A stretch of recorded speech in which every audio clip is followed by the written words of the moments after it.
ಓ. ಹ್ಮ್. ಹೌದಾ? ಅದು ಊಹೆಗೂ ಮೀರಿದ್ದು ಅನ್ಕೋಬೇಕು ಇವಾಗ. ಊರಿಗೆ ಮೀರಿದ್ದು. ಹೌದು ಹೌದು. ಕಲ್ಪನೆನೇ ಇಲ್ವಲ್ಲ, ಹೀಗೂ ಮಾಡ್ತಾರೆ ಹೀಗೂ ನಡೆಯುತ್ತೆ ಅಂತ. ನಾ ಹೇಳಿದೆಲ್ಲ, ಪಾದ ಪೂಜೆ ಮಾಡಿ ಪಾದಕ್ಕೆ ನೀರು ಹಾಕಿ ಮನೆ ಒಳಗೆ ಕರ್ಕೊಳ್ಳೋಂತ ನಾನು ನೋಡಿದ್ದೀನಿ. ಹಾ. ನಾವು ಒಂದು ಕೆಲವು ಸಂದರ್ಭಗಳಲ್ಲಿ ದಕ್ಷ ಜೋಳಿಗೆ ತಗೊಂಡು ಭಿಕ್ಷೆಗೆ ಅಂತ ಹೋದಾಗಲೂ ಕೂಡ ಇವೆಲ್ಲ ನಡೆದಿದ್ದಾವೆ. ಹಾ. ನೇರ ಸ್ವಾಮಿಯನ್ನೇ ತಲೆ ಮೇಲೆ ಕೂರಿಸಿ ಅವರಿಗೆ ಜಳಕ ಮಾಡಿಸಿ ಅವರ ಪಾದೋದಕ ನಮ್ಮ ತಲೆ ಮೇಲೆ ಬೀಳೋಂಗ್ ಮಾಡಿದ್ದು ಇದು ಅನ್ಇಮ್ಯಾಜಿನಬಲ್. ಒಂಥರ ಸ್ವರ್ಗಕ್ಕೆ ಹತ್ರ ಅನ್ಸುತ್ತಲ್ವಾ ಬಾಬಣ್ಣ? ಹೌದು ಹೌದು ಹೌದು. ಮೊನ್ನೆ ಒಬ್ಬರು ಭಕ್ತರ ಜೊತೆ ಮಾತಾಡ್ತಿದ್ದೆ. ಅವರು ಗಾಣಗಾಪುರಕ್ಕೆ ಮತ್ತು ಸೋಲಾಪುರಕ್ಕೆ ಹೋಗಿ ಬಂದಿದ್ರು. ಹ್ಮ್. ಸೋಲಾಪುರದ ಕೆರೆ ಒಂದು ಇನ್ಸಿಡೆಂಟ್ ಅನ್ನ ಅವ್ರಿಗೆ ಹೇಳ್ತಾ ಇದ್ದೆ ನಾನು. ಹ್ಮ್. ಸೋಲಾಪುರದ ಕೆರೆ ಎಷ್ಟು ಪ್ರಯತ್ನ ಮಾಡಿದ್ರು ಅಂದ್ರೆ ಎಷ್ಟು. ಹ್ಮ್. ಇದು ಅಕ್ಕಲ್ಕೋಟ್ ಸ್ವಾಮಿ ಚರಿತ್ರೆನಲ್ಲಿ ಬರುತ್ತೆ ಒಂದು ಸಂಘಟನೆ.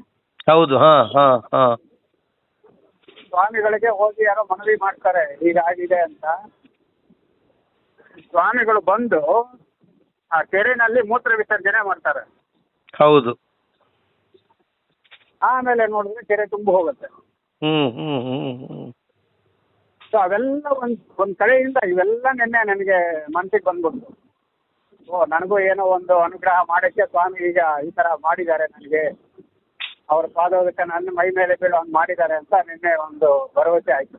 ಆಮೇಲೆ ಇನ್ನೊಂದು ಬಾಬಣ್ಣ, ನೀವು ಹೋಮದ ಕರೆಕ್ಟಾಗಿ ಎಕ್ಸಾಕ್ಟ್ ಟೈಮಿಗೆ ಬಂದಿರೋದು, ಹೌದು, ನೀವು ಹೌದು, ಕೂಡ ಅದರಲ್ಲಿ ಮಂತ್ರಾಕ್ಷತೆಯನ್ನು ಹಾಕಿರೋದು, ಹೌದು, ಅದು ಹೌದು. ಗುರುಗಳ ನಾನು ಪ್ರೇರಣೆ. ಆಫೀಸ್ಗೆ ಹೋಗೋದಿತ್ತು, ಆಫೀಸ್ ಮುಗಿಸ್ಕೊಂಡು ಬರೋಣ ಅಂತ ಅನ್ಕೊಂಡಿದ್ದಿದ್ದು. ಹ್ಮ್ ಹ್ಮ್ ಹ್ಮ್. ಆದ್ರೆ ಫಸ್ಟ್ ಇಲ್ಲಿ ಹೋಗ್ಬಿಟ್ಟು ಆಮೇಲೆ ಆಫೀಸ್ಗೆ ಹೋಗೋಣ ಅಂತ ಮನೆ ಬಿಡೋವಾಗ ಅಷ್ಟೇ ಡಿಸೈಡ್ ಮಾಡಿದ್ದು ಅದು. ಹ್ಮ್. ನೇರವಾಗಿ ಬಂದೆ. ಬಂದ ತಕ್ಷಣ ಇಲ್ಲಿ ನೋಡಿದ್ರೆ ಹೋಮ ಮಾಡ್ತಾ ಇದ್ರಿ. ಹೌದು. ಹೋಮದಲ್ಲಿ ಪಾಲ್ಗೊಳ್ಳುವಂತ ಅವಕಾಶ ಕೊಡ್ರಿ. ನನಗಂತೂ ನವರಾತ್ರಿ ಚರಿತ್ರೆ ಹಾ ನವರಾತ್ರಿ ಚರಿತ್ರೆ ಓದಿದ್ರಿಂದ ನನಗೆ ಅದರ ಬಗ್ಗೆ ಸ್ವಲ್ಪ, ಅದರ ಮಹತ್ವದ ಬಗ್ಗೆ ಸ್ವಲ್ಪ ಅರಿವಿದೆ. ಹೌದು. ದತ್ತ ಅವರನ್ನ ಎಷ್ಟು ಚೆನ್ನಾಗಿ ಕಾಪಾಡಿರ್ತಾನೆ, ಎಷ್ಟು ಸಂದರ್ಭಗಳಲ್ಲಿ ಅವ್ರನ್ನ ಪ್ರೊಟೆಕ್ಟ್ ಮಾಡಿರ್ತಾನೆ. ಹೌದು. ಚಿಟಿಕೆ ಭಸ್ಮದಿಂದ ಏನೆಲ್ಲ ಪವಾಡಗಳನ್ನ ಮಾಡಿರ್ತಾನೆ ಸ್ವಾಮಿ. ಹೌದೌದು. ಬರೀ ಒಂದ್ ಚಿಟಿಕೆ ಭಸ್ಮ, ಅವ್ರ ಜೋಳಿಗೆಯಿಂದ ಬರೀ ಒಂದ್ ಚಿಟಿಕೆ ಭಸ್ಮ. ಹೌದು. ಅಂತ ಪಾತ್ರರಾದ ನವನಾಥರ ದರ್ಶನ ಆಯ್ತು, ಅವ್ರ ಹೋಮದ ದರ್ಶನ ಆಯ್ತು, ಪೂರ್ಣಾಹುತಿಯಲ್ಲಿ ಭಾಗವಹಿಸುವಂತ ಅವಕಾಶ ಸ್ವಾಮಿ ಕರುಣಿಸಿದ್ದಾರೆ. ಮತ್ತೆ ದತ್ತ ಭಕ್ತರಿಗೆ ಇದಕ್ಕಿಂತ ಇನ್ನೇನು ಭಾಗ್ಯ ಬೇಕು? ಅದು ಬಿಡಿ, ಪುಣ್ಯ ನಿಮ್ ಪುಣ್ಯ, ಅದೆಲ್ಲವೂ ನಿಮ್ಮ ಪುಣ್ಯ ರೀ. ಹೌದು. ಸೊ ಆ ಮೆಸೇಜ್ ಪಾಸ್ ಆಗತ್ತೆ. ನೀವು ನೋಡಿದ್ರ, ನೀವು ಗಾಡಿ ತಗೊಂಡ್ ಬಂದಿರ್ಲಿಲ್ಲ ಅಂದ್ರೆ ನಾವು ಆಟೋ ತಗೊಂಡ್ ಹೋಗ್ಬೇಕಾಗಿತ್ತು. ಇಟ್ಸ್ ವಿಲ್ ಬಿ ಸೆಕೆಂಡ್ರಿ ಅದು. ಬಟ್ ಸ್ವಾಮಿ ಅವ್ರು ಹೇಳ್ತಾರೆ, ಅವರು ನನ್ನ ವಿಗ್ರಹನ ಒಂದು ತಲೆ ಮೇಲೆ ಕೊಡು ಅಂತ. ಇವೆಲ್ಲ ಅದು ಆ ಪ್ರೇರಣೆಗೆ ತಕ್ಕನಂಗೆ ನಾವು ನಡ್ಕೋಬೇಕು ಅಷ್ಟೇ. ಹೌದು. ನಾವು ಅವ್ರಿಗೆ ಯಾಕೆ ಕೊಡ್ಬೇಕು, ಅದೆಲ್ಲ ಆಗಲ್ಲ. ಅದು ಗುರುವಿನ ಪರಂಪರೆಯಲ್ಲಿ. ಹೌದು. ನಾವು ನಮ್ಮ ಮನಸ್ಸಿನ ಸ್ವಾಮಿಯ ನುಡಿ ಅಥವಾ ಏನು ವಾಣಿ ಇದೆ ಅದನ್ನ ಅನುಸರಿಸಿಕೊಂಡ್ರೆ ನಾವು ಅಂತ ಗೆದ್ದು. ಹಾ. ಈಗ ನೀವು ಈ ಗುರು ಪೂರ್ಣಿಮೆ ನಿಮ್ ಜೀವನ ಪರ್ಯಂತ ನೆನಪಿರುತ್ತೆ ಅದು. ಹೌದು ಹೌದು ಹಾ. ಹೌದು. ಒಂದು ಹೊಸ ಅನುಭವ ಅಲ್ವಾ? ನಿಮಗೆ ಬರ್ತೀನಿ ಅಂತ ಹೇಳಿದ್ದೆ ನಿಮ್ಗೆ, ಅದು ಸಮಯಾನುಸಾರದಿಂದ ಬರಕ್ ಆಗಿರ್ಲಿಲ್ಲ. ಹಾ. ಬೆಳಗ್ಗೆನೆ ಬಂದು ಸ್ವಾಮಿಗೆ ಅಭಿಷೇಕ ಮಾಡಿ ಹೋಗೋದು ಅಂತ ನಾ ಹೇಳಿದ್ದೆ, ಆದ್ರೆ ಬರಕ್ ಆಗಿರ್ಲಿಲ್ಲ. ನಿಮ್ಗೆ ಇಷ್ಟೆಲ್ಲ ಕೊಡ್ಬೇಕಾಗಿದೆ ಅಲ್ಲ ಅವರು, ಅಲ್ವಾ? ಹೌದು ಹೌದು, ಮಹತ್ ಭಾಗ್ಯ. ಅಲ್ಲ, ಕಣ್ಣು ಮುಚ್ಚಿ ಕಣ್ಣು ಬಿಡೋದ್ರೊಳಗೆ ಇಷ್ಟೆಲ್ಲ ನಡೆದೋಯ್ತಲ್ಲ ರೀ. ನಡೆದೋಯ್ತು. ಹೌದು ಹೌದು. ಯಾವುದು ಮಾಡಿದ್ದಾರೆ. It is not a writing script, ಇದು ಬರ್ಕೊಂಡ್ ಮಾಡಿದ್ದಲ್ಲ ಇದೆಲ್ಲವೇ. ಹೌದು. ಇಲ್ಲಿ ಯಾರು ನಮಗೆ ಗೈಡ್ ಮಾಡೋಕ್ಕೂ ಇರಲಿಲ್ಲ, ಅದನ್ನ ಹೀಗೆ ಮಾಡಿ ಅಂತ ಹೇಳೋರು ಇರಲಿಲ್ಲ. ಆದರೂ ಸ್ವಾಮಿ ಒಳಗಿನಿಂದ ಕೂತು ಎಲ್ಲ ಮಾಡಿಸ್ತಿದ್ದಾನೆ ಅಂದರೆ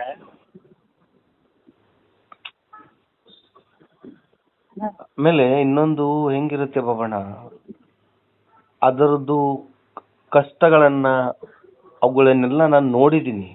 48 ದಿವಸ ಅನುಷ್ಠಾನ ಮಾಡಿ ಎಷ್ಟೋ ಜನಗಳ ಕೈಯಿಂದ ವಿಗ್ರಹಕ್ಕೆ ಅಭಿಷೇಕ ಮಾಡಿಸಿ ಕೊನೆಗೆ ಕ್ಲೈಮ್ಯಾಕ್ಸ್ ಅಲ್ಲಿ ಅದು ನನ್ನ ತಲೆಯಲ್ಲಿ ನನಗೋಸ್ಕರ ಇಟ್ಕೊಂಡಿದ್ದನ್ನ ಗುರು ಹೇಳ್ದ ಅಂತ ಅದನ್ನ ನಾವು ಬಿಟ್ಕೊಡೋದಿದೆಯಲ್ಲ, ಒಂದ್ ಕಡೆ ನೋವು ಆಗತ್ತೆ, ಇನ್ನೊಂದ್ ಕಡೆ ಸಂತೋಷನೂ ಹೌದು ಹೌದು ಅಲ್ವಾ? ಅಲ್ಲ, ನಾನು ಮಾಡದೆ ಅಂತ ದೊಡ್ಡಸ್ಕೆಯಿಂದ ಇಲ್ಲಿ ನಾನು ಪ್ರದರ್ಶನ ಮಾಡ್ತಾ ಇಲ್ಲ, ಬಟ್ ನನಗೆಲ್ಲೋ ಒಂದು ಖುಷಿ. ಇಲ್ಲ, ಕೆಲವು ಸಂದರ್ಭಗಳು ನಮ್ಮ ಕೈಯಲ್ಲಿ ಇರಲ್ಲ. ಹಾ 2014ರಲ್ಲಿ ನಮ್ಮ ಮನೆಗೆ ಅಪ್ಪಾಜಿಯವರು ಶ್ರೀಸತ್ ಉಪಾಸಿಯವರು ಬಂದದ್ರು. ಹಾ ಸಿದ್ದಪ್ಪ, ಹಾ ಓಕೆ ಓಕೆ, ಹಾ ಹಾ ಅವರು ಶ್ರೀಸತ್ ಉಪಾಸಿ ಸೊಸೇರಿ ಅಪ್ಪಾಜಿಯವರು. ಗೊತ್ತು ನನಗೆ ಗೊತ್ತು. ಹಾ, ಎಷ್ಟು ಜನ ಭಕ್ತರು ಬಂದಿದ್ರು ಅಂದ್ರೆ ನಮ್ಮ ಮನೆ ಒಳಗಡೆ ಹೋಗಿ ಹಾಲಲ್ಲಿ ಇರುವಂತ ದರ್ಶನಿಗೆ ಮಂಗಳಾರತಿ ಮಾಡೋಕ್ಕೂ ಸಹ ನನಗಾಗ್ಲಿಲ್ಲ. ಅಲ್ಲಿರೋ ಭಕ್ತರೇ ಮಾಡಿದ್ರು. ಅಷ್ಟು ಜನ ಬಂದಿದ್ರ? ಅಷ್ಟು ಜನ ಬಂದಿದ್ರು. ಅದು ಒಂದೊಂದ್ ಸರ್ತಿ ನನಗೂ ಮೆಲುಕು ಹಚ್ಚಾಗಿ ಬರುತ್ತೆ. ಹೌದು, ಅದಕ್ಕೆ ನೀನು ಆರತಿ ಮಾಡಕ್ ನನಗೆ ಅವಕಾಶ ಆಗ್ಲಿಲ್ವಲ್ಲ ಅಂತ. ಆದ್ರೂ ಯಾರೋ ಭಕ್ತರು ಮಾಡಿದ್ರಲ್ಲ ಅನ್ನೋದೊಂದು ನಾವೇ ಸಮಾಧಾನ ಮಾಡ್ಕೊಂಡು ಹೋಗ್ತಾ ಇದ್ವಿ. ಅಷ್ಟೇ. ಇಂದು ಇದೇ ಪರಿಸ್ಥಿತಿ. ಹಾ, ಹೆಂಗ ಅನಿಸ್ತು ಬಾಬಣ್ಣ 3rd ಫ್ಲೋರ್ ಮೇಲೆ ಅನ್ಯ ಧರ್ಮೀಯವರ ಮನೆಗಳ ಮೇಲೆ ಆ ತಯಾರಿಸಿರ್ತಕ್ಕಂತ ಸ್ವಾಮಿ ಅದು ಯಾಕೋ ಅಲ್ಲಿ ಸೆಲೆಕ್ಟ್ ಮಾಡಿ ಅಲ್ಲಿ ಕೂತ್ಕೊಂಡಿದ್ದಾರೆ. ಅವನು ಯಾವುದೋ ಒಂದು ರೈಟ್ ಟೈಮ್ಗೆ ರೈಟ್ ಆಪರ್ಚುನಿಟಿಗೆ ಕಾಯ್ತಾ ಇದ್ದಾನೆ ಅಂತ ನನ್ನ ಮನಸ್ಸಿಗೆ ಬಂತು. ಹೌದು, ಸೂಪರ್. ಹಾ, ಸರಿಯಾದ ಜಾಗಕ್ಕೆ ಸರಿಯಾದ ಸಮಯಕ್ಕೆ ಹೊರಗೆ ಬರ್ತಾನೆ ಅಂತ ನನಗೆ ಅನ್ನಿಸ್ತು. ಖಂಡಿತ ಖಂಡಿತ. ಎಲ್ಲೋ ಒಂದು ಜಾಗದಲ್ಲಿ ದೊಡ್ಡದಾಗಿ ವಿಶೇಷವಾಗಿ ಸ್ಥಳ ಮತ್ತು ಅವಕಾಶ ಮಾಡಿಕೊಂಡೇ ಹೊರಗೆ ಬರ್ತಾನೆ. ಹೌದು ಬಾಬಣ್ಣ. ಎಲ್ಲೋ ಕಾಯ್ತಾ ಇದ್ದಾನೆ ನನ್ನ ಟೈಮ್ ಯಾವಾಗ ಬರುತ್ತೆ ಅಂತ. ಸ್ವಾಮಿನೂ ಅವ್ನ ಟೈಮ್ ಬರೋವರೆಗೂ ಅವನು ಕಾಯ್ತಾನೆ ನೋಡಿ. ಎಲ್ರು ಕಾಯ್ಬೇಕಲ್ವಾ ಅಲ್ಲಿ? ಹೌದು. ಆಯಪ್ಪ ಮನಸ್ಸು ಮಾಡಿದ್ರೆ ನಾಳೆನೇ ರೆಡಿ ಆಗೋಗ್ಬಿಡುತ್ತೆ, ಬಟ್ ಆಯಪ್ಪನೂ ಮನಸ್ಸು ಮಾಡಲ್ಲ ಬೇಗ, ತಂದೆನೂ ಮಾಡಲ್ಲ. ಅದನ್ನ ವಿಧಿಗೆ ಒಪ್ಪಿರ್ತಾರೆ ಅವ್ರು ಕೂಡ. ಯಾಕಂದ್ರೆ ಲೋಕದ್ದು ಕೆಲವು ನಿಯಮಗಳಿರ್ತಾವಲ್ವಾ? ಹೌದು. ಆ ನಿಯಮಗಳಿಗೆ ಆ ಸ್ವಾಮಿ ಅವನು ಕೂಡ ಅವನ್ನ ಕಟ್ಟಾಕೊಂಡಿರ್ತಾನೆ. ಬದ್ಧವಾಗಿರ್ತಾರೆ ಅವರು ಕೂಡ. ಹೌದು. ಆ ಸಮಯ ಬಂದಾಗ ಯಾರಿಗೋ ಒಂದು ಅವಕಾಶ ಕೊಡಬೇಕು. ಆ ಅವಕಾಶನೂ ಕೊಟ್ಟು ಆ ವ್ಯವಸ್ಥೆಯನ್ನು ಮಾಡಿಸ್ಕೊತಾರೆ. ನನಗೆ ನೀವು ಬರೋಕ್ಕಿಂತ ಮುಂಚೆ ಯಾರೋ ಒಬ್ರು ಬ್ರಾಹ್ಮಣರು ಫಲಗಳನ್ನ ತಗೊಂಡ್ಬಂದಿದ್ರು ನೈವೇದ್ಯಕ್ಕೆ ಅಂತ. ಇದು ನನ್ನ ಎಕ್ಸ್ಪೀರಿಯನ್ಸ್ ನಿಮಗೆ. ಸ್ವಾಮಿನ ಅಲ್ಲಿಂದ ಎಬ್ಸೋಕ್ಕಿಂತ ಮುಂಚಿತವಾಗಿ ಆ ಒಂದು ನೈವೇದ್ಯ ಮಹಾ ನೈವೇದ್ಯ ತರ ಮಾಡಿದ್ವಿ. ನೀವು ದತ್ತನ ರೂಪದಲ್ಲಿ ನೀವು ಬಂದ್ರಿ, ಆ ಹಣ್ಣನ್ನ ನಿಮಗೆ ಕೊಟ್ಟು ಕೈ ಮುಗ ಅಂದ್ರೆ ನಮ್ಮದು ಫೀಲಿಂಗ್ಸ್ಗೆ ಅದು ಆ ಒಂದು ತೂಗುತ್ತಲ್ಲ ತಕ್ಕಡಿ, ಅದನ್ನ ಖುಷಿ ಪಡ್ಬೇಕು.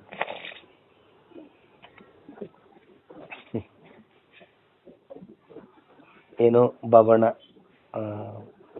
ಎಷ್ಟು ಸಾಧ್ಯನೋ ಅಷ್ಟು ಮಾಡ್ಕೊಂಡು ಹೋಗ್ತಾ ಇದ್ದೀನಿ. ಮುಂದೆ ಪ್ರಭುವಿನ ಇಚ್ಛೆ. ಅಲ್ಲ, ನಮಗೆ ಬೇರೆ ದಾರಿ ಇಲ್ಲ. ಹೌದು. ನಾವು ಒಂದ್ಸರ್ತಿ ದತ್ತ ತಂದ್ಮೇಲೆ ಅವ್ನು ನಮ್ಗೊಂದು ದಾರಿ ಕೊಟ್ಟ ಅಂದ್ರೆ ನಮ್ಗೆ ಬೇರೆ ಆಪ್ಷನ್ ಇಲ್ಲ. ನಾವು ಅದೇ ದಾರಿಲಿ ಹೋಗ್ಬೇಕು ಅಷ್ಟೇ. ಹೌದು. ಸ್ವಾಮಿಗೆ ಅವಕಾಶಗಳು ನಮ್ಮ ನಿಮಿತ್ತ ಇದೆಯೋ ಇಲ್ವೋ, ಬೇಕಾಗಿಲ್ವೋ ಅವನಿಗೆ ಆಯ್ಕೆಗಳಿದಾವೆ, ನಮಗೆ ಆಯ್ಕೆಗಳಿಲ್ಲ. ಅಯ್ಯೋ ಸತ್ಯ ಬಿಡಿ, ಅದಂತೂ ಸತ್ಯ. ನಾವೊಂದು ಪಾದ ಗಟ್ಟಿಯಾಗಿ ಹಿಡ್ಕೋಬೇಕು. ನಮ್ಗೆ ಕೈ ಸ್ಲಿಪ್ ಆಗ್ತಾ ಇರುತ್ತೆ. ಅಲ್ಲ, ಇನ್ನೊಂದು ನೋಡಿ, ನಿಮ್ಮ ಅದೃಷ್ಟ ನೋಡಿ ಹೆಂಗಿದೆ. ಒಂದ್ ಕಡೆ ಕೊರಗಿತ್ತು ನಿಮ್ಗೆ, ನಾನು ಗುರು ಪೂರ್ಣಿಮೆಗೆ ಬರ್ಬೇಕಾಗಿತ್ತಪ್ಪ ಅನ್ನೋ ಒಂದು ಕೊರಗಿತ್ತು ನಿಮ್ಗೆ. ಬಟ್ ಗುರು ಪೂರ್ಣಿಮೆಗೆ ಬಂದಿದ್ರೆ ನಿಮ್ಗೆ ಇದು ಸಿಗ್ತಾ ಇರ್ಲಿಲ್ವಲ್ಲ. ಹೌದು ಹೌದು ಹಾ. ಬರಬೇಕು ಅನ್ನೋ ಸಂಕಲ್ಪ ಆಗೋಗಿತ್ತು. ಆದ್ರೆ ಬಂದಿದ್ರೆ ಇದೆಲ್ಲ ನಿಮ್ಗೆ ದೇವ್ರನ್ನ ತಲೆ ಮೇಲೆ ಇಟ್ಕೊಂಡು ದೇವಸ್ಥಾನಕ್ಕೆ ತಗೊಂಡೋಗೋದು, ನೀರ್ ಹಾಕಿಸ್ಕೊಳ್ಳೋದು ಅಂದ್ರೆ ಆ ಮೆಸೇಜ್ ಪಾಸ್ ಆಗುತ್ತಲ್ಲ, ಅದು ನಿಜವಾಗಿ ಕೋಟಿ ಕೋಟಿ ನಮಸ್ಕಾರ ಮಹಾರಾಜ್ರೆ, ಹಿಂಗ್ ಮಾಡು ನೀನು ಅಂತ. ನಿಜ ನಿಜ ಸರ್, ಸ್ವಾಮಿ ಏನ್ ಬೇಕಾದ್ರೂ ಮಾಡಬಲ್ಲ. ಮತ್ತೆ ನೀವು ಗಮನಿಸಿದ್ರ ದೇವರು ಎತ್ತೋಕ್ಕಿಂತ ಮುಂಚಿತವಾಗಿ ಒಬ್ಬ ಮಹಿಳೆ ಬಂದು ಅವಳಿಗೂ ಕೂಡ ಪ್ರಸಾದ ಕೊಟ್ಬಿಟ್ವಿ ಅಂತ. ಹೌದು ನೋಡ್ದೆ.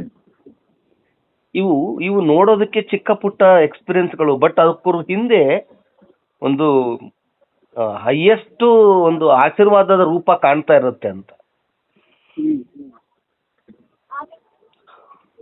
ನಿಜ ನಿಜ. ನನಗಂತೂ ತುಂಬಾ ಖುಷಿ ಇದೆ ಬಾಬಣ್ಣ ನೀವು ಬಂದಿರೋದು. ನಿನ್ನೆ ಇನ್ನೊಂದು ರೇರ್ ಇನ್ಸಿಡೆಂಟ್ ಆಯ್ತು ನಮ್ಮ ಹಾ. ಆಫೀಸಲ್ಲಿ. ಹಾ. ನಾನೊಂದು ಕಸ್ಟಮರ್ಗೆ ಒಂದು ಪಾಲಿಸಿ ಮಾಡಿದ್ದೆ, ಅವ್ರದ್ದು ಮೆಡಿಕಲ್ ರಿಪೋರ್ಟ್ಸ್ ಎಲ್ಲ ಕೊಟ್ಟಿದ್ರು. ಹ್ಮ್.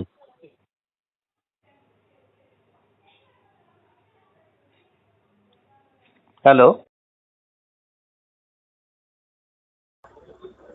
ಯಾಕೋ ಕಟ್ಟಾಗೋಯ್ತು ಗೊತ್ತಾಗ್ಲಿಲ್ಲ ನನಗೆ. ಹಾ, ಹೇಳಿ ಹೇಳಿ ಹೇಳಿ. ಮೆಡಿಕಲ್ದು ಹೇಳ್ತಾ ಇದ್ದೆ ನಾನು. ಅದೇ ಟ್ಯಾಬ್ಲೆಟ್ಸ್. ಆ ಟ್ಯಾಬ್ಲೆಟ್ ಎಕೋಸ್ಪ್ರಿನ್ ಕೊಟ್ಟಿರೋ ಕಸ್ಟಮರ್ಗೆ ಪಾಲಿಸಿ ರಿಜೆಕ್ಟ್ ಆಗೋ ಚಾನ್ಸಸ್ಸೇ ಜಾಸ್ತಿ. ಹ್ಮ್. ಯಾಕೆಂದ್ರೆ ಅವರಿಗೆ ಹೈ ರಿಸ್ಕ್ ಇರುತ್ತೆ, ಏನು ಹಾರ್ಟ್ ಅಟ್ಯಾಕ್ ಆಗೋ ಅವಕಾಶ ಇರುತ್ತೆ ಅಂತ ಉದ್ದೇಶ. ಹ್ಮ್. ಈ ನಿನ್ನೆ ನನ್ನ ಪಾಲಿಸಿಗೆ ಮೆಡಿಕಲ್ ಚೆಕಪ್ ಮಾತೇ ಇಲ್ಲ, ಪಾಲಿಸಿ ಇಶ್ಯೂ ಮಾಡಿದ್ದಾರೆ. ಹೌದಾ? ಹೌದು. ಓ ಮೈ ಗಾಡ್. ನಮಗೆ ಆಶ್ಚರ್ಯ. ನನಗೆ ಮ್ಯಾನೇಜರ್ ಹೇಳ್ತಾ ಇದ್ರು, ಸರ್ ಇದು ಇನ್ನೊಂದು ಪಾಲಿಸಿಯನ್ನ ನೋಡ್ಕೊಳ್ಳಿ, ಯಾಕಂದ್ರೆ ನನಗೆ ಬಿಸ್ನೆಸ್ ಟಾರ್ಗೆಟ್ ಇತ್ತು. ನಿನ್ನೆನೆ ಲಾಸ್ಟ್ ಡೇಟು. ಹಾ. ಇದು ಇಶ್ಯೂ ಆಗ್ಲಿಲ್ಲ ಅಂದ್ರೆ ನಿಮ್ ಟಾರ್ಗೆಟ್ ಕಂಪ್ಲೀಟ್ ಆಗಲ್ಲ ಅಂತ. ಓ. ನಾನು ಅವಾಗ್ಲೂ ಅಷ್ಟೇ ಕೂಲ್ ಆಗಿ ಹೇಳಿದ್ದೆ, ಏನಾಗತ್ತೋ ಅದಾಗತ್ತೆ ಬಿಡ್ರಿ, ಯಾಕೆ ತಲೆ ಕೆಡಿಸ್ಕೊತೀರಾ, ಅಚೀವ್ ಆಗ್ಲಿಲ್ಲ ಅಂದ್ರೆ ಆಗ್ಲಿಲ್ಲ ಅಷ್ಟೇ.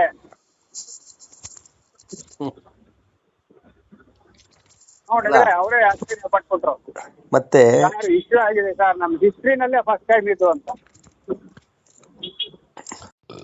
ಶುಕ್ರವಾರನೇ ದತ್ತ ಮಹಾರಾಜರ ಪಾದಕ್ಕೆ ಮೇಲಿರ್ತಕ್ಕಂಥ ಕಾಯಿನ್ ಕೂಡ ಬಂತು ನಿಮಗೆ. ಹೌದು ಸರ್, ಹೌದು.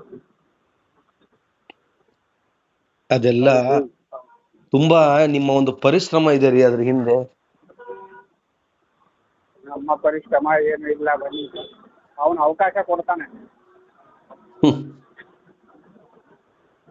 ನಮಗೆ ನಮ್ಮ ಪರಿಶ್ರಮ ಅನ್ನೋದಕ್ಕಿಂತ ಸ್ವಾಮಿ ಅವಕಾಶ ಕೊಟ್ರೆ ಮಾತ್ರನೇ ನಾವು ಮಾಡಕ್ ಸಾಧ್ಯ. ಸತ್ಯ ಸತ್ಯ.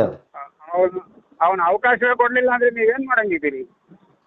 ಹಾ, ಅವ್ರ ಅವಕಾಶ ಕೊಡದೆ ಅದು ಸಾಧ್ಯ ಇಲ್ಲ ಬಿಡಿ. ಅದು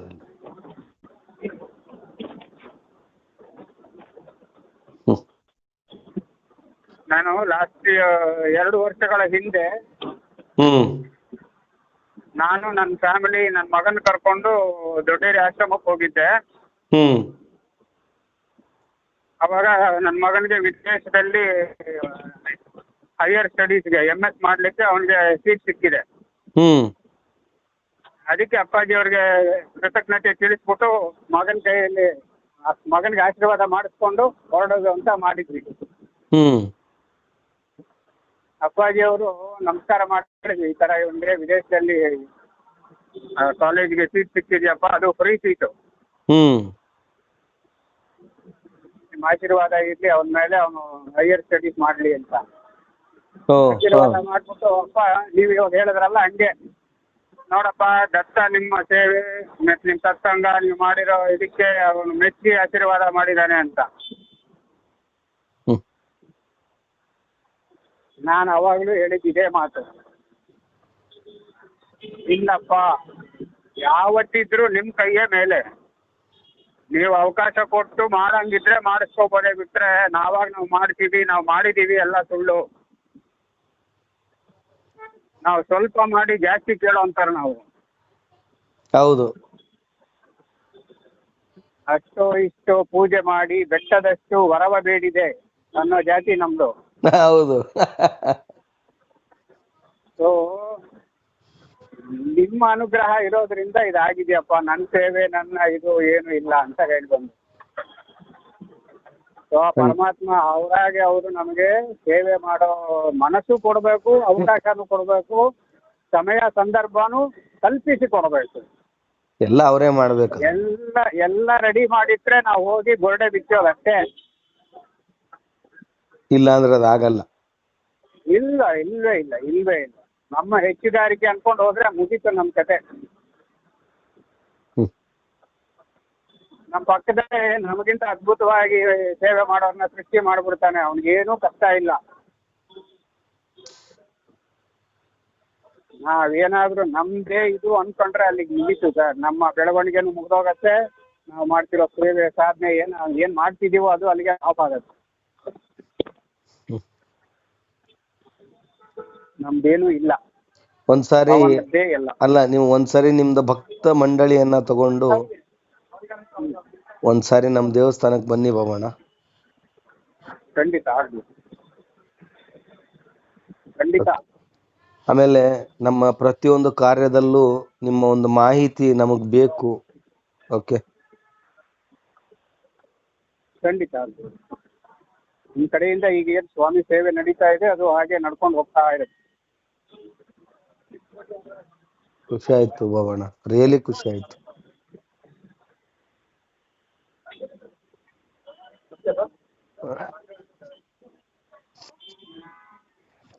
ಹಾಗೆ ನಿಮ್ಮನ್ನ ಒಂದ್ ಸರ್ತಿ ದೊಡ್ಡೇರಿಗೆ ಆಶ್ರಮ ಕರ್ಕೊಂಡು ಹೋಗ್ತೀನಿ. ಹೋಗೋಣ ಬನ್ನಿ.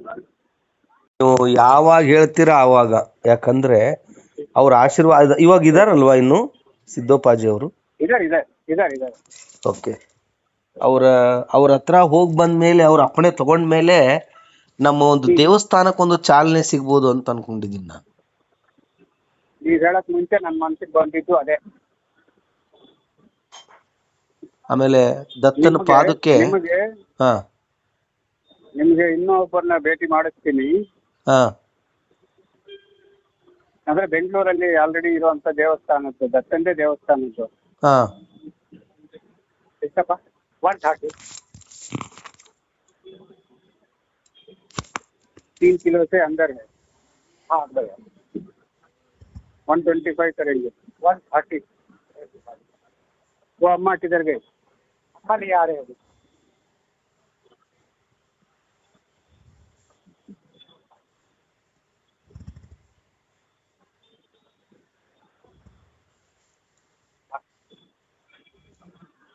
ಸೊ ನಾನು ನಿಮ್ಗೆ ಒಬ್ಬರನ್ನ ಪರಿಚಯ ಮಾಡಿಸ್ತೀನಿ. ಅವರು ದತ್ತ ದೇವಸ್ಥಾನ ನಡೆಸ್ತಾ ಇದ್ದಾರೆ. ಅಲ್ಲಿ ನಿಮ್ಗೂ ಅವ್ರಿಗೆ ಏನಾರ ಕನೆಕ್ಟ್ ಆದ್ರೆ ಆಗ್ಬೋದು, ಖಂಡಿತ. ಇದಕ್ ಮುಂಚೆ ನಾವು ಒಂದ್ಸರಿ ದೊಡ್ಡೇರಿಗೆ ಹೋಗಿ ಬರೋಣ. ನೀವ್ ಯಾವಾಗ ಹೇಳ್ತಿರೋ ಆವಾಗ ನಾನು ಈಗ ಅದೇ ಗಾಣಗಾಪುರಕ್ಕೆ ಹೋಗಿ ಬರ್ತಾ ಇದೀನಲ್ಲ, ಹೋಗಿ ಬಂದ ತಕ್ಷಣನೇ ಇದೊಂದು ಪ್ಲಾನ್ ಮಾಡೋಣ. ಯಾವಾಗಿದೆ ನಿಮ್ಮ ಗಾಣಗಾಪುರ ಯಾತ್ರೆ? 3ನೇ ತಾರೀಕು ಬಾಬಣ್ಣ.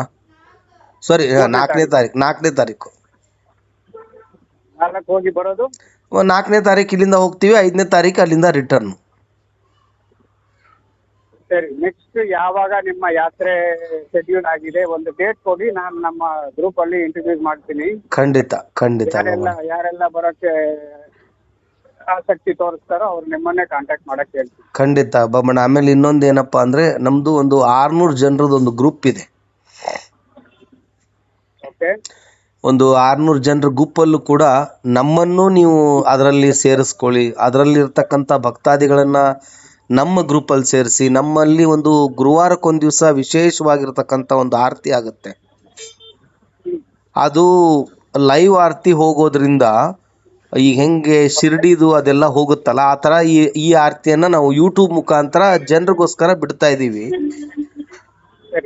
ಸೊ ಅದು ದತ್ತ ಮನೋಕಾಮನ ಕುಟುಂಬ ಅಂತ ಅದಕ್ಕೊಂದು ಹೆಸರು ಕೊಟ್ಟು, ಭಕ್ತಾದಿಗಳ ನೋವು ಅದನ್ನೆಲ್ಲವನ್ನ ನಾವು ದತ್ತ ಮಹಾರಾಜರ ಮುಂದೆ ಹೇಳ್ಬೋದು. ಅದು ಅಟೆಂಡ್ ಆದ್ರೇನೆ ಅವ್ರಿಗೆ ಫೀಲಿಂಗ್ಸ್ ಗೊತ್ತಾಗತ್ತೆ, ಎಲ್ಲರಿಗೂ ಅರ್ಥ ಆಗಲ್ಲ ಅದು. ಅದನ್ನೊಂದು ಮಾಡಿ ಬಾಬಣ್ಣ. ಓಕೆ, ನನ್ನನ್ನ ಸೇರಿಸಿದ್ದೀರಲ್ಲ ಆಲ್ರೆಡಿ? ನೀವು ಇದಿರಲ್ಲ, ನೀವು ಆ ಗ್ರೂಪಲ್ಲಿ ಅದರಲ್ಲಿ ಇದ್ರ ನೀವು ಅದ್ರಲ್ಲಿ ಇದ್ರ. ಇದೀನಿ. ಓಕೆ. ಆಮೇಲೆ ಯಶಸ್ವಿ ಈ ಬರೋ ಗುರುವಾರ 42ನೇ ವಾರದ ಅನ್ನದಾನ ಭಗವಂತ ನಡೆಸ್ಕೊಂತ ಇದ್ದಾನೆ. ಅಷ್ಟೇ, ಅಷ್ಟು ಅನ್ಬೋದು ನಾವು ಅಷ್ಟೇ. Okay okay. ಈಗ ಅದು ಎಷ್ಟು ವಾರ ಮಾಡಬೇಕು ಅಂತ ನೀವು ಸಂಕಲ್ಪ? ನಾನು 1 ವರ್ಷ ಅಂತ ನಾನು ಅನ್ಕೊಂಡಿದ್ದೀನಿ ಬಾಬಣ್ಣ. ಮುಂದೆ ಅವ್ರ ಇಚ್ಛೆ, ಅದು ಏನ್ ಮಾಡ್ತಾರೋ ಗೊತ್ತಿಲ್ಲ. ಆಮೇಲೆ ಸಿದ್ದೋಪಾಜಿ ಗುರುಗಳನ್ನ ಆದಷ್ಟು ಬೇಗನೆ ಹೋಗಿ ಭೇಟಿಯಾಗಿ ಬರಬೇಕು. ದೇವಸ್ಥಾನದ ಬಗ್ಗೆ ಅನಿಸಿಕೆ ಅಭಿಪ್ರಾಯಗಳನ್ನ ತಿಳ್ಕೊಂಡು ಅವ್ರು ಕೊಟ್ಟಿರ್ತಕ್ಕಂಥ ಒಂದು ದಾರಿಯ ಮುಖಾಂತರ ನಡಿಬೇಕು ಅನ್ನೋದು ನನ್ನ ಮನಸ್ಸಲ್ಲಿ ಆಸೆ ಉಟ್ಕೊಂಡ್ಬಿಟ್ಟಿದೆ ಇವಾಗ. ನಿಮ್ ಜೊತೆ ಮಾತಾಡ್ತಾನೆ ನಮಗೆ ಉದ್ದೇಶ ಒಂದೇ ಬಾಬಣ್ಣ, ಒಂದು ಮಹಾರಾಜರ ದೇವಸ್ಥಾನ ಆಗ್ಬೇಕು ಈ ಏರಿಯಾದಲ್ಲಿ. ಗುರುಗಳಿಗೆ ಗುರುಗಳ ಕೃಪಾಶೀರ್ವಾದ ಬರ್ತಕ್ಕಂಥ ಭಕ್ತಾದಿಗಳಿಗೆ ಎಲ್ಲರೂ ಸಿಗ್ಬೇಕು ಅನ್ನೋದೇ ನಮ್ಮ ಆಸೆ. ಮತ್ ಇವಾಗ್ಲೇ ನಾವೇನ್ ಮಾಡ್ತಾ ಇದೀವಿ ಅಂದ್ರೆ, ನಾವೇನು ಈ ಅನ್ನದಾನ ಮಾಡ್ತೀವಲ್ಲ, ಅದರಲ್ಲಿ ದತ್ತ ಮಹಾರಾಜರಿಗೆ ನಾವೇನ್ ನಿಮ್ಗೆ ನೀರ್ ಹಾಕದ್ವಲ್ಲ, ಅದು ಬರೀ ನೀರಲ್ಲ, ಅನುಷ್ಠಾನದ ನೀರದು. 48 ದಿವಸ ಅನುಷ್ಠಾನ ಮಾಡಿ ಆ ನೀರನ್ನ ನಾವು ಆ ಕೊಳಗದಲ್ಲಿ ಶೇಖರಣೆ ಮಾಡಿ ಇಟ್ಟಿರ್ತೀವಿ. ಅದೇ ನೀರನ್ನೇ ನಿಮ್ಗೆ ಹಾಕಿರೋದು ನಾನು.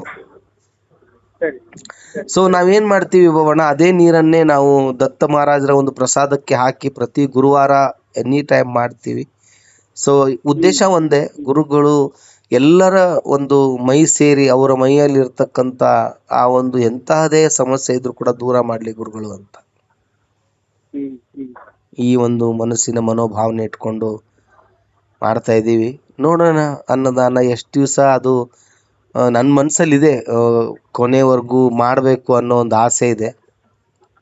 ಸೊ ಈಗ ನೋಡಿ, ಇಷ್ಟು ದಿವಸ ಕಷ್ಟ ಇತ್ತು, ಗ್ರೂಪ್ನ ಆ್ಯಡ್ ಮಾಡೋಕ್ಕಿಂತ ಮುಂಚಿತವಾಗಿ ತುಂಬಾ ಕಷ್ಟ ಇತ್ತು ಪ್ರತಿ ವಾರ ಮಾಡೋದು. ಇವಾಗ ಗ್ರೂಪಲ್ಲಿ ಆ್ಯಡ್ ಆದ ತಕ್ಷಣ ಅಟ್ಲೀಸ್ಟ್ ಒಂದು 50% ಆದ್ರೂ ದುಡ್ಡು ಅಲ್ಲಿಂದ ಬಂದು ಶೇಖರಣೆ ಆಗ್ತಾ ಇದೆ ಅನ್ನದಾನಕ್ಕೆ.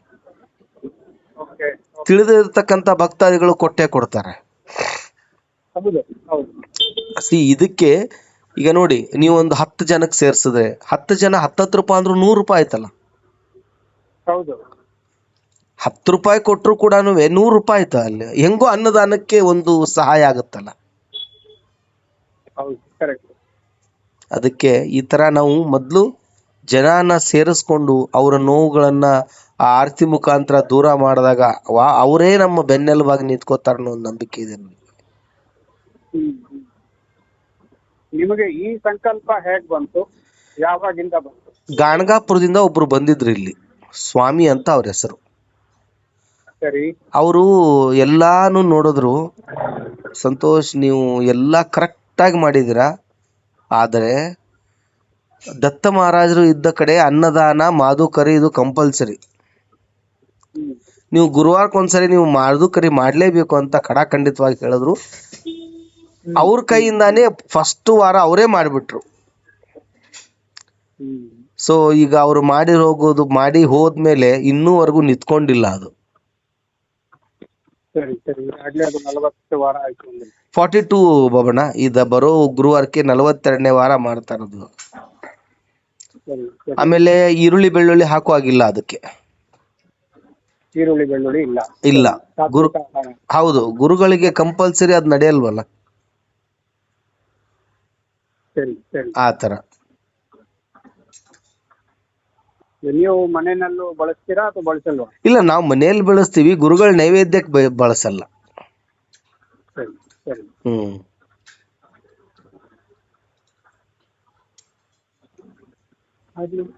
ಖಂಡಿತ. ಇದು ನೋಡಿ, ಪ್ರತಿ ಗುರುವಾರ ಹೆಂಗಿರುತ್ತೆ ಅಂತಂದ್ರೆ,